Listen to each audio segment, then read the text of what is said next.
আজি আমি আলোচনা কৰিম ক্লাছ 4 এটি lesson A lesson learned. Juri is very excited today. Her maternal uncle is coming to her home. তাত কি কৈছে? তো প্ৰথমতে আমি এজন চৰিত্ৰ পাইছোঁ, জুৰি নামৰ এটা ছোৱালী, ক্লাছ 4ত পঢ়ে। তো ইয়াত তোমালোকে ছবি চাব পাৰি আছে, জুৰি দৰ্জাৰ সন্মুখত ৰৈ আছে। তাত কি কৈছে? জুৰি আজি বহুত উৎফুল্লিত আমি তেতিয়া ব্যৱহাৰ কৰোঁ যেতিয়া কোনোবাই অতি আনন্দিত হয়। Her maternal uncle is coming to her home. তাৰ মোমায়েক তাইৰ ঘৰত আহি আছে। She has been waiting for him at the front door of her house the whole morning. জুৰিয়ে তেওঁলোকৰ দুৱাৰৰ সন্মুখত গোটেই ৰাতিপুৱা তাত অপেক্ষা কৰি আছে তাৰ মামাৰ বাবে।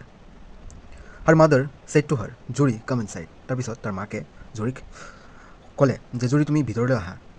Have your breakfast. তুমি তোমাৰ ৰাতিপুৱাৰ আহাৰ গ্ৰহণ কৰা। জুৰি said, what's in the breakfast মা? আৰু যদি জুৰিয়ে তাৰ মাকক সুধিলে যে মা আজি ৰাতিপুৱাৰ আহাৰত কি আছে খাবলৈ? Her mother replied, bread and butter. তাৰপিছত তাৰ মাকে ক'লে যে আজি ৰাতিপুৱাৰ আহাৰত আছে ৰুটি আৰু মাখন।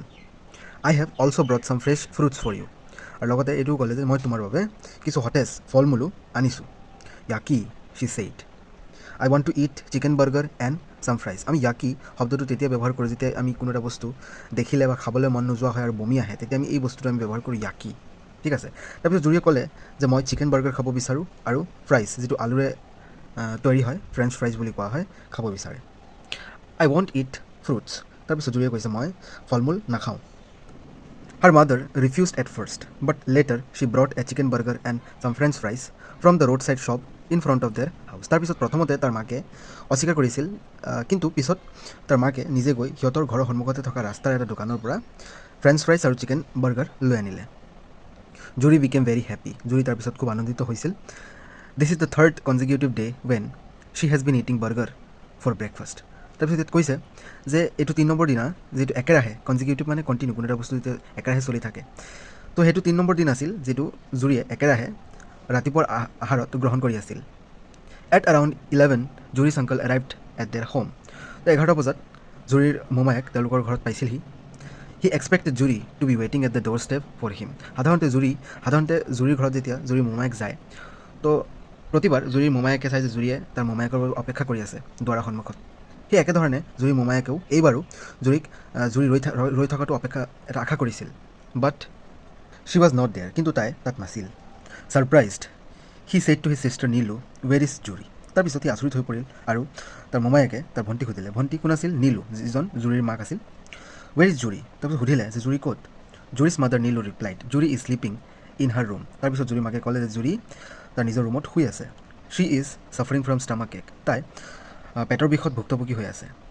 হি হাৰিডলি ৱেণ্ট টু জুৰিছ ৰুম। জুৰি হোৱাটছ ৰং? তাৰপিছত তাৰ মোমায়েকে খৰখেদাকৈ জুৰিৰ ৰুমলৈ গ'ল আৰু গৈ সুধিলে যে তোমাৰ কি হৈছে জুৰি? জুৰি গেভ হিম এ পেল স্মাইল। তাৰপিছত জুৰিয়ে তাৰ মোমায়েকক চাই এটা হেতা পৰা এটা হাঁহি মাৰি দিলে।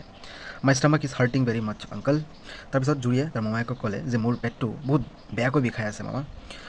শ্বি ছিমড ভেৰি উইক, আৰু তাইও দেখাত বহুত দুৰ্বল লাগি আছিল।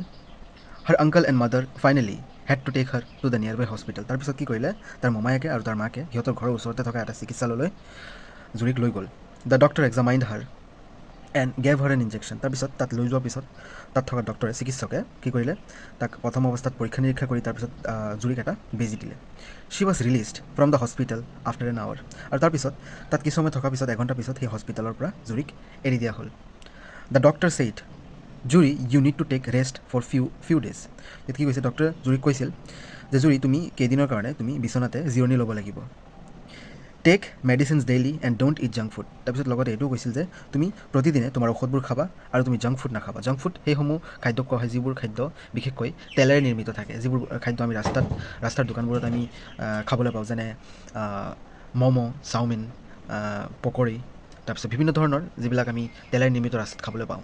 হি looked at Juri's mother, gave him boil food for 1 week and take care of her hygiene. তাৰপিছত ডক্টৰে জুৰিৰ মাকৰ ফালে চাই ক'লে যে জুৰিক এসপ্তাহৰ বাবে বইল খাদ্য দিবলৈ, অৰ্থাৎ উতলাই খাদ্যবোৰ দিব কৈছে, and take care of her hygiene, আৰু জুৰি যাতে সকলো বস্তু যিসমূহ বস্তু খায় জুৰিয়ে, এই সকলোতে যাতে পৰিষ্কাৰ পৰিচ্ছন্নতা যাতে অৱলম্বন কৰে, সেইটো যাতে চোৱা চিতা কৰিব কৈছে ডক্টৰে।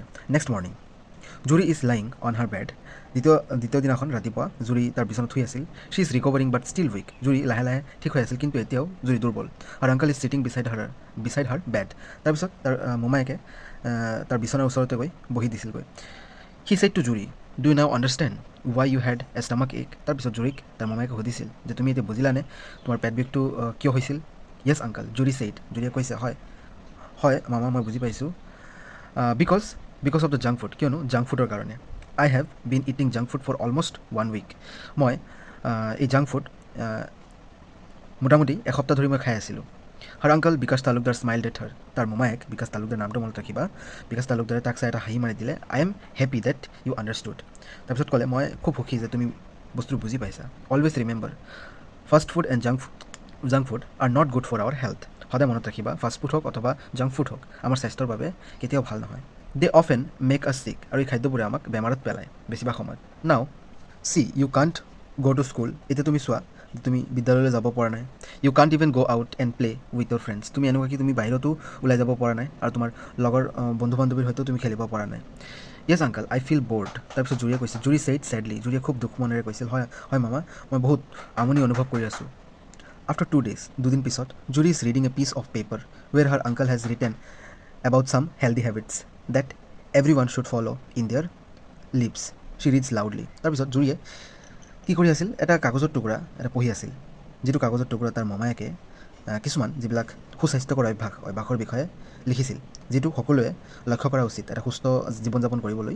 শ্বি ৰিডছ লাউডলি। তাৰপিছত সেই লিখা সেই অভ্যাসবোৰ সি খুব জোৰেৰে পঢ়িছিল। হেল্ডি হেবিটছ, স্বাস্থ্যকৰ অভ্যাসসমূহ। প্ৰথমে 1 নম্বৰত কি দিয়া আছে, ড্ৰিংক প্লেণ্টি অফ ৱাটাৰ। ইয়াত কি কৈছে, বহু পৰিমাণে পানী খাব লাগে।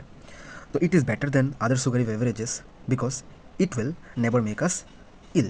ইয়াত কি কৈছে যে আমি যদি পানী খাওঁ, এই পানীবোৰ কি হয়, বেলেগ যিবিলাক পনীয়া যিবিলাক পদাৰ্থ থাকে, যেনেকুৱা গাখীৰত কি মিহলি হৈ থাকে, চেনি, ঠিক আছে, মিঠা মিঠা লাগে।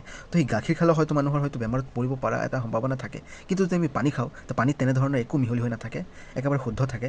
যদি আমি পানী খাওঁ বেছি পৰিমাণে, তেতিয়া আমি কেতিয়াও বেমাৰত নপৰোঁ। Get enough quality sleep. ইয়াত কি কৈছে যে এটা ভাল ধৰণে আমাৰ খোৱা বহুত প্ৰয়োজন। ঠিক আছে, আমি সাধাৰণতে এজন সাধাৰণ মানুহ হিচাপে আমি 6 ঘণ্টা বা 8 ঘণ্টা শুব লাগে। তো সেই সম্পূৰ্ণৰূপে আমাৰ শুৱাটো খুব প্ৰয়োজনীয়। Sleep is necessary for healthy life. ইয়াত কি কৈছে যে টোপনিটো আমাৰ সুস্বাস্থ্য জীৱনৰ বাবে খুব প্ৰয়োজনীয়, খুব গুৰুত্বপূৰ্ণ। Good sleep helps us to remain energetic throughout the day. আমি যদি ভাল ধৰণে শুওঁ, ৰাতিটো আমি যদি ভাল ধৰণে শুওঁ, সাধাৰণতে আজিকালি দেখিবলৈ পোৱা যায় যে সৰু ল'ৰা ছোৱালীয়ে মোবাইল ব্যৱহাৰ কৰি খুব ৰাতি হয়তো 12টা 12:30 পিছত বিচনালৈ যায় বা শুৱে, কিন্তু খুব বেয়া এইবিলাক। যদি আমি ভাল ধৰণে টোপনিয়াওঁ ৰাতি, তেতিয়া আমি গোটেই দিনটোৰ বাবে আমাৰ গাটো পূৰা এনাৰ্জেটিক, পূৰা শক্তি থাকে আমাৰ গাত। It also' helps the body to recover from any kind of disease. যদি আমি কোনো বেমাৰতো থাকোঁ, কম বেছি পৰিমাণে যদি আমি শুওঁ বেছিকৈ বুলি নহয়, সাধাৰণতে যিমান শুব লাগে, সেই তেনেধৰণৰ যদি আমি টোপনি লওঁ, তেতিয়া আমাৰ যদি কোনো ৰোগো থাকে, সেই ৰোগো নিৰাময় হৈ যায়।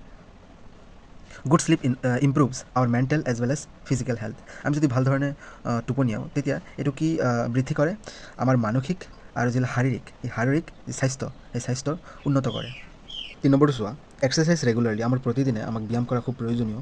Regular exercise makes our body strong and healthy. আমি যদি প্ৰতিদিনে ব্যায়াম কৰোঁ, ব্যায়ামে আমাৰ দেহত কি কৰে, শক্তি যোগায়, ষ্ট্ৰং এণ্ড হেল্ডি, আমাৰ শৰীৰ শক্তিশালী কৰি ৰাখে আৰু খুব সুস্বাস্থ্যকৰ কৰি ৰাখে। ইট অলছ' হেল্পছ আছ কনচেনট্ৰেট অন আৱাৰ ষ্টাডিজ। আৰু আমি যদি প্ৰতিদিনে ব্যায়াম কৰোঁ, ব্যায়ামে আমাক কিহত সহায় কৰে, আমি পঢ়াত, হয়তো কিছুমান ছাত্ৰ ছাত্ৰীৰ পঢ়াত মনোযোগিতা কম, তো আমাৰ পঢ়াত সেই মনোযোগিতা আনি দিয়াত সহায় কৰে। 4 নম্বৰটো চোৱা, it fresh fruits and vegetables. তো ইয়াত আমাক কি সতেজ ফল মূল আৰু শাক পাচলি খাবলৈ কৈছে। They can help us to make our immunity strong. এতিয়া ইমিউনিটি কি বস্তু, ইমিউনিটি আমাৰ দেহত যি শক্তি, হয়তো বিভিন্ন ৰোগ নিৰাময়ৰ কিছুমান আমাৰ শৰীৰৰ ভিতৰতে কিছুমান থাকে, তেনেধৰণৰ যিটো আমাৰ বিভিন্ন ৰোগ নিৰাময়ৰ যিটো শক্তি আমাৰ দেহৰ ভিতৰত, সেই শক্তিটোকো বৃদ্ধি কৰে। ঠিক আছে, যদি আমি সতেজ ফল মূল আৰু শাক পাচলি খাওঁ। They can even protect our eyesight and our heart.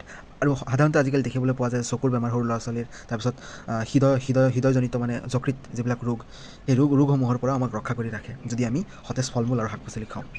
5. Wash Euro hands before and after eating. আমি সাধাৰণতে এইটো আমি সৰুৰে পৰা শিকি আহিছোঁ যে খোৱাৰ আগত হাত ধুব লাগে আৰু খাই খোৱাৰ পিছতো হাত ধুব লাগে। কিন্তু সাধাৰণতে দেখিবলৈ পোৱা যায় আজিকালি ল'ৰা ছোৱালীবোৰ যে খোৱাৰ আগত হাত নোধোৱে প্ৰায়, কিন্তু সেইটো আটাইতকৈ বেছি গুৰুত্বপূৰ্ণ, খোৱাৰ আগৰটো, পিছতো আমি ধুমেই। Our hands carry a lot of germs. আমি সাধাৰণতে খেলিবলৈ যাওঁ, হয়তো কাৰোবাক চুওঁ, বিভিন্ন ধৰণৰ দৰ্জা বা খিৰিকী, বিভিন্ন ধৰণৰ বহী টেবুল বা চেয়াৰ হওক, আমি বহুতো বস্তু আমি হাতেৰে চুওঁ, তেতিয়া সেই আমাৰ হাতে বহু বেছি পৰিমাণে আমাৰ হাতত আমি বীজাণু কঢ়িয়াওঁ।